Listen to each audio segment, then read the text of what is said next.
Bonjour, bonjour, bienvenue sur le plateau de Bâti Journal TV. Nous sommes à Nancy et nous sommes sur le forum Bois Construction. Et avec moi, pour attaquer cette session d'émission, j'ai monsieur Jean Rotner. Bonjour. Bonjour. Vous êtes le président de la région Grand Est. À côté de vous, monsieur Claude Tourmès. Bonjour. Bonjour. Et vous êtes ministre de l'Énergie et de l'Aménagement du Territoire du Grand-Duché du Luxembourg, donc deux régions frontalières. Avec vous, on va faire un petit point sur ce que vous mettez en œuvre dans vos grandes régions pour développer évidemment la filière bois construction. Mais avant, ce que je voudrais, c'est faire un petit point politique. Géopolitique, c'est pas dans mes habitudes parce que je n'ai pas cette formation-là, mais on a une guerre en Ukraine. Qu'est-ce que ça va avoir comme conséquence chez vous sur éventuellement la gestion de la forêt et du bois en général, monsieur Rotner? Bonjour encore une fois et merci de cet accueil. Je suis très heureux d'être là avec Claude. On se connaît et on travaille de manière très proche avec nos amis du Grand-Duché du Luxembourg, y compris d'ailleurs parfois sur des sujets géopolitiques. Et finalement, moi je n'arrive pas à dissocier la crise d'aujourd'hui de la crise de hier.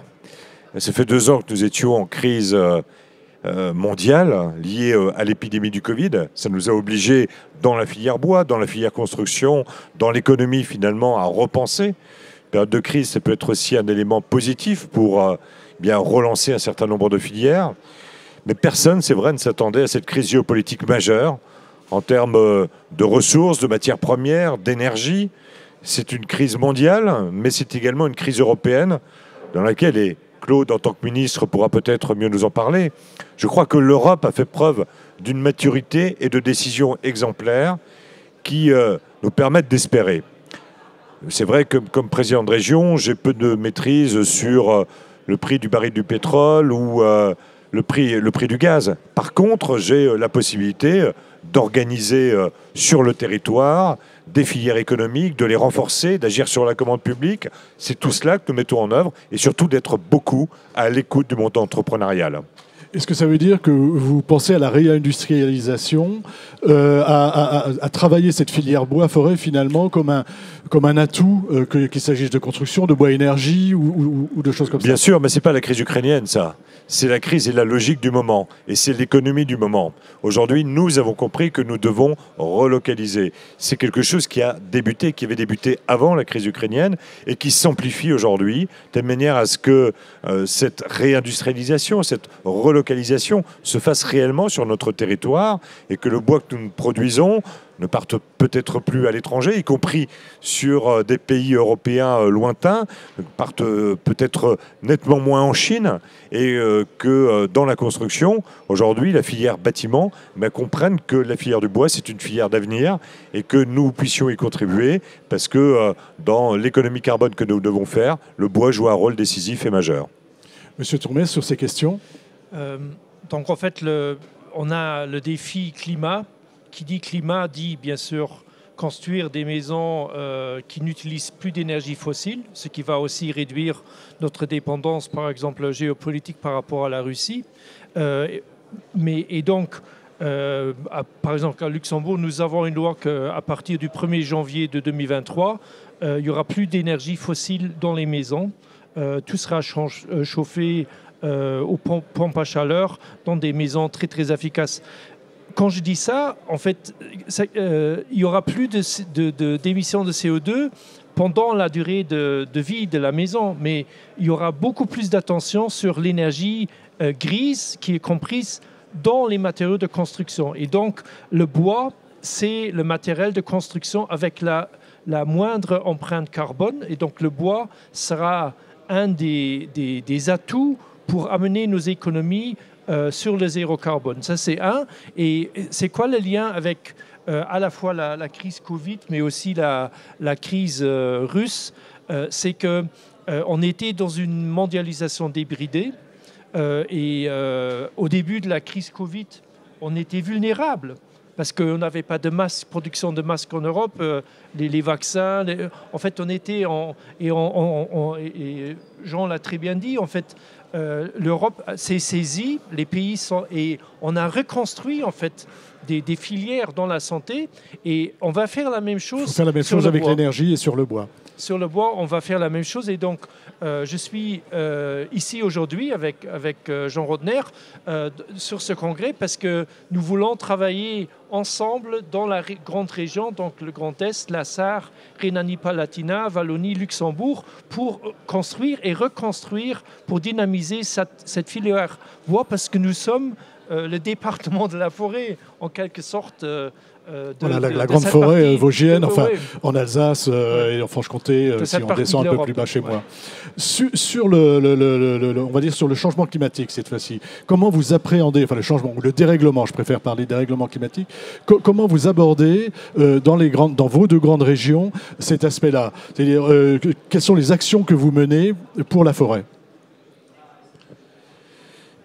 J'aimerais revenir, moi, sur le rapport du GIEC, qui date maintenant, la troisième partie, qui démontre parfaitement que ça coûte beaucoup plus cher d'être dans la réparation que dans l'action.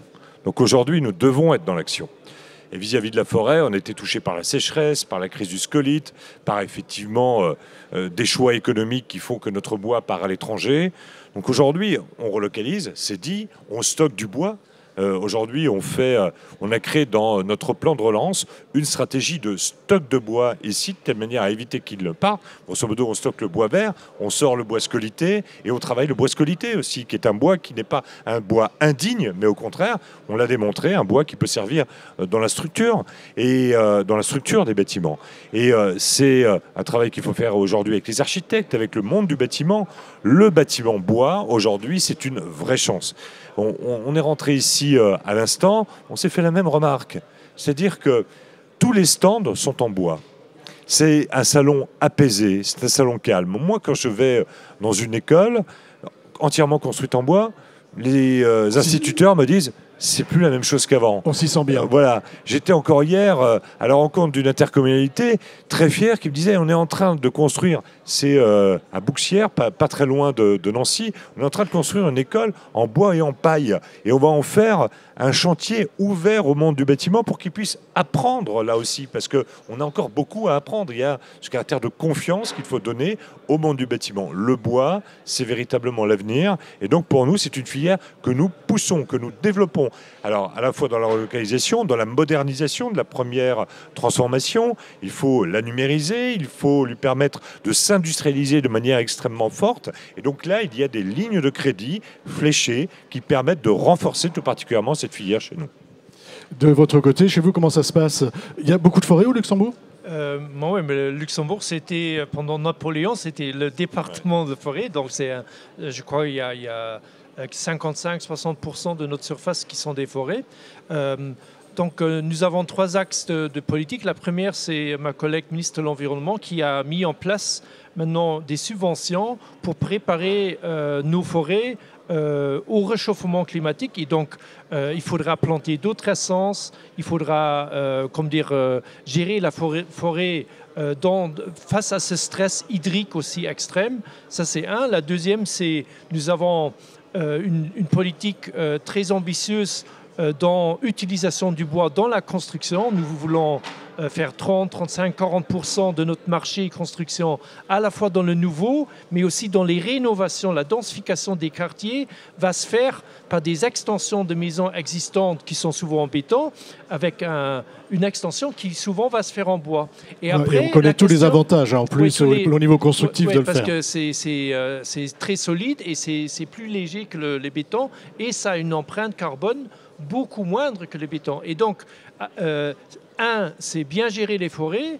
Deux, c'est créer un marché porteur pour l'utilisation du bois. Et après, et c'est pour ça qu'on travaille ensemble, créer dans notre grande région une filière bois qui va de la coupe à la scierie, à une deuxième transformation. Parce qu'aujourd'hui, par exemple, à Luxembourg, nous avons beaucoup de projets où nous devons importer, par exemple, d'Autriche, des produits semi-finis, alors qu'on pourrait les avoir du Grand Est ou de Wallonie. Luxembourg, c'est un petit pays avec un grand marché de la construction. Nous ne pouvons pas tout faire chez nous, mais nous voulons rapprocher... Vous appuyez sur les régions voisines. Sur les régions voisines qui ont des forêts. Et on va lancer un grand projet Interreg, donc un projet avec des fonds européens, pour justement mettre en connexion tous les acteurs de la filière bois dans cette partie de l'Europe. Dans cette grande région, monsieur Anter. C'est un coût carbone moindre. Plutôt que de le faire venir d'Autriche, moi j'ai rien contre les Autrichiens, on travaille très bien avec eux d'ailleurs, mais en termes de coût carbone, finalement, on est dans une démarche vertueuse. C'est cela aussi, c'est-à-dire qu'on essaie de trouver aujourd'hui de nouveaux dérivés, de nouvelles possibilités pour le bois. On a le bois construction, on a le bois chauffage, mais aujourd'hui, la fibre, les biocarburants, la biomasse et la production d'hydrogène à partir du bois, c'est encore des filières nouvelles. Nous avons ici en région une formidable entreprise qui permet justement de produire de l'hydrogène à partir de la biomasse de nos forêts. Tout cela, c'est de l'innovation. On parle beaucoup construction ici parce qu'on est sur un salon de cette thématique, mais on a besoin du bois construction et avec parfois les résidus de ce bois construction, bien, on peut faire d'autres choses. Voilà. C'est-à-dire que ce n'est pas une filière unique, c'est aujourd'hui une filière qui s'ouvre. Regardez, on a devant nous aussi quelque chose de fabuleux. Voilà, j'allais vous poser la question des biosourcés. C'est pas du bois, mais c'est un panneau isolant à base de fibres d'herbe. C'est des fibres qui sont récoltées le long de nos routes. Personne ne s'en occupe. Et bien là, c'est une entreprise, d'ailleurs, qui est labellisée par la fondation de Bertrand Piccard Solar Impulse, c'est une solution qui coûte peu, mais qui est extrêmement importante pour le climat. Et bien cette solution-là, vous la mettez entre deux panneaux bois, et bien c'est un isolant merveilleux. Ça ne coûte pas grand-chose, mais ça donne beaucoup au climat et à la planète. Et donc, ce qui est important dans la gestion des ressources, de la ressource bois, c'est de fonctionner en cascade. Donc, la première utilisation, là où le bois a le plus de valeur, c'est dans la construction, dans le meuble.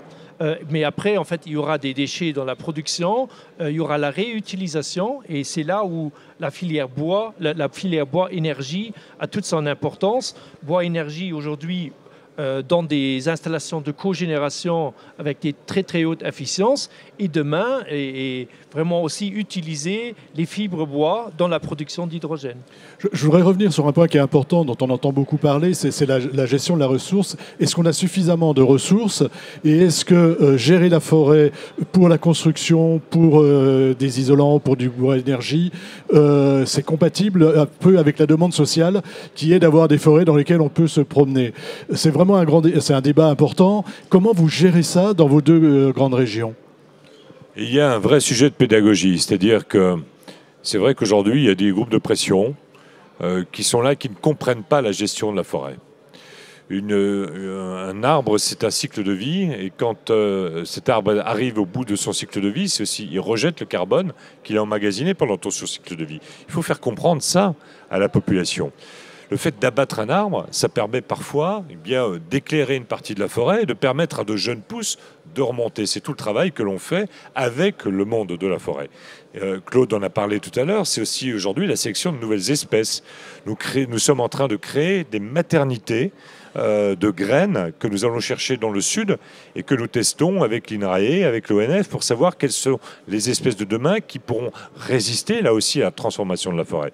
Mais on a une vraie pédagogie aujourd'hui de la gestion forestière. On n'est plus sur ces coupes rases et ces coupes franches qu'on a peut-être connues dans le passé, mais on est sur une régénération naturelle, on est sur un accompagnement. Il faut débroussailler une forêt, sinon les jeunes pousses ne vont pas monter. Vous savez, moi je suis tout bib, j'y connaissais rien. Mais à force de me passionner pour ça, découvrir, d'écouter les forestiers, c'est un monde absolument passionnant. Et j'invite simplement les gens qui militent pour les arbres, puis militent pour la forêt, de s'arrêter, d'écouter la passion des forestiers, parce qu'ils vous l'expliquent avec leurs mots, et vous comprenez comment on peut accompagner et bien gérer la forêt. C'est important, c'est primordial. On ne parle pas d'aujourd'hui, on parle de dans 30 ans, 50 ans, 100 ans. Les décisions que nous prenons aujourd'hui, ça permettra dans 100 ans de s'en sortir encore mieux. Pour arriver à gérer la crise climatique, la crise biodiversité, mais aussi la surutilisation de l'occupation du sol, en fait, ce qu'on doit faire, c'est mieux aménager, c'est planifier. Et donc, c'est la multi-utilisation de ressources. Et donc, la forêt, c'est un aspect biodiversité, protection de la biodiversité, c'est un aspect construction bois, et puis c'est un aspect aussi de loisirs et de ressources pour les citoyens. Et bon, il faut organiser nos sociétés, nos planifications dans ce sens. Je voudrais terminer donc avec ce que vous mettez en place. On a fait un bon tour d'horizon, on aurait pu parler encore beaucoup plus longtemps. Mais dans votre grande région Est, donc, vous êtes en train de mettre en place un pacte bois biosourcé. De quoi s'agit-il et qu'est-ce que vous attendez de ce pacte ? Mais écoutez, c'est très simple. C'est un engagement collectif. On est, je crois, une quinzaine de partenaires à signer. C'est la deuxième région de France qui va le signer après l'Île-de-France. Et c'est une volonté commune de s'engager de manière beaucoup plus forte vers cette construction bois avec des indicateurs, des quotas. Moi-même, je vais me l'appliquer dans les choix architecturaux qui seront les nôtres au sein de notre collectivité, au sein de nos lycées. Et donc, c'est un engagement extrêmement fort. Et l'Île-de-France, je crois, qui visait plus d'1,1 million m² et déjà 920 000 m² de construction bois après moins d'un an de signature. Ça montre que ça marche. Quand il y a une volonté politique, quand il y a un chemin, eh bien, tout le monde le suit. C'est finalement un effort collectif. Comment ça va se concrétiser ?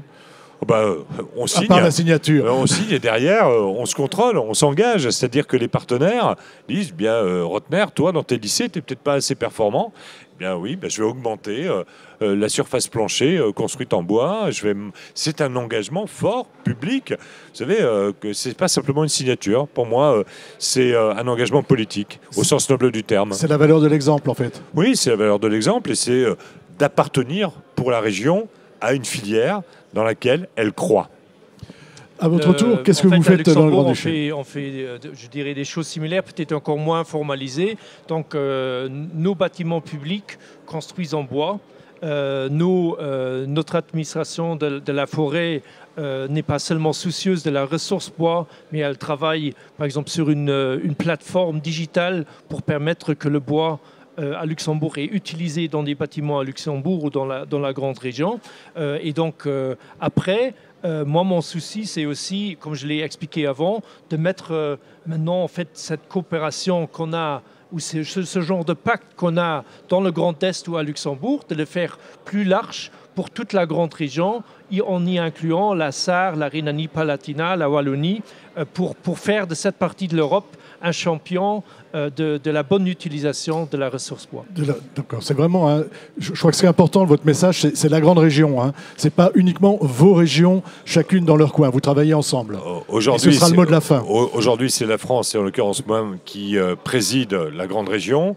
Et chaque membre mène des actions opérationnelles. Et Claude, effectivement, est en phase de création de ce cluster bois à l'échelle de la grande région. On n'est plus, vous savez, dans cette mode où on faisait du transfrontalier, où on se voyait, on s'appréciait, on buvait le thé, on mangeait une part de gâteau. Aujourd'hui, on est opérationnel. Si on fait du transfrontalier, c'est pour agir. C'est pour agir pour notre économie, c'est pour agir pour nos concitoyens. Ouais. Et juste pour donner un chiffre, donc le nouveau programme Interreg, c'est 300 millions, Interreg Grande Région, et de ça, on veut faire un grand projet bois de l'ordre de grandeur 15, 20, 30 millions pour vraiment tirer et mettre ensemble tous ces acteurs bois de cette partie de l'Europe. Écoutez, merci. Rendez-vous au prochain Forum Bois Construction à Nancy dans 1 an ou 2 ans, et puis on en reparlera, voir comment les choses se mettent en place. Merci messieurs d'être venus sur le plateau de Bâti Journal TV. C'est donc une émission à retrouver sur notre site Bâti Journal TV et sur les sites de nos partenaires que sont évidemment le Forum Bois Construction et France Bois Forêt. Merci à vous. Merci.